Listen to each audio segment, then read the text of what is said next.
Right, so we've already covered what a project is, why they are executed, what a project manager does, and the skills they have.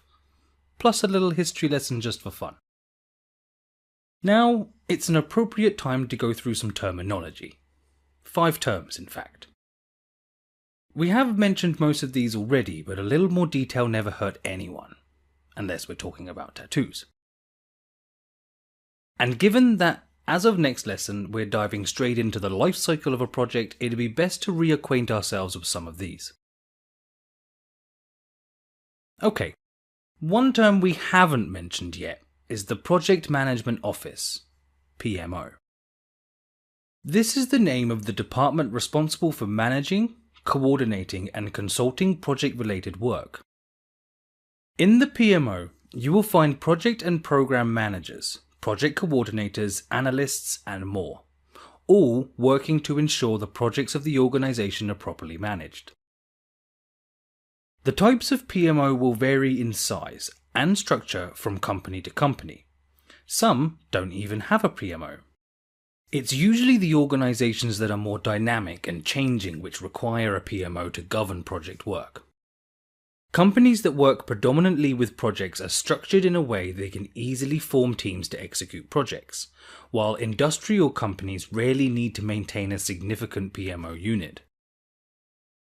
For example, consulting companies are organized almost entirely as a PMO. They need to be able to easily form project teams that are working for different clients. On the other hand, an industrial company producing steel, for example, will have well-standardized operations and would not need to maintain a PMO unit.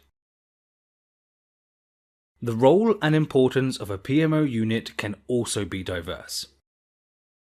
A PMO will have a strategic role if they are responsible for project selection and project portfolio management, or it can have a more execution-focused role when given the responsibility to lead the project management. The role is to assist, where the PMO employees help by reporting on project progress and keeping the project work within established standards. Now these other terms we've mentioned, but to recap and expand. Every project has a project team. The project team are the experts responsible for the execution of the work, for example, developers on a software project, or designated managers, coordinators in case of bigger projects, for example, construction workers and the responsible supervisor. In other words, everyone who is directly working on the project. These can be from different departments and can also include external employees or companies and vendors, for example, consultants, coaching professionals, hardware and equipment vendors, etc. Actually, joint teams are created often, connecting employees from more than one company.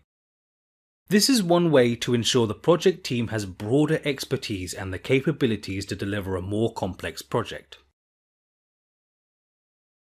In an insurance software project, for example, the IT experts would likely be put in a joint team with some insurance professionals from the client organization to work together and ensure the end result is met, both from IT and from the insurance perspective. Great. Next are project stakeholders. All individuals or organizations who participate in a project can influence or are influenced by the project work and results. These can be management, customers, competitors, vendors, clients, and in some cases, society for things like public infrastructure projects, for example. If a new underground line is being constructed next to your apartment, you will be a stakeholder. You are influenced by the work, and in case there are big delays, you and your neighbors could attract media attention to the problem. In this way, you could also influence the project work. It's important to remember that stakeholders could influence the project work, even without being involved in the project itself. And yes, the project manager and project team are definitely stakeholders too. Program management is the coordinated management of multiple projects which have similarities, similar goal, similar resources, etc.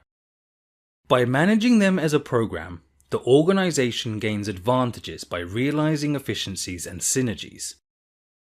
For example, if your company wants to implement a similar software in European branches and each country needs a separate project, it would be efficient to manage it in a program. The project managers can be helping each other. And finally, project portfolio management. This is the term that refers to the coordinated management of multiple programs and projects. Think of a pharmaceutical company. In any minute, there are hundreds, if not thousands, of separate research projects for new drugs. Such corporations need strong portfolio management to follow this huge work and resources. Awesome.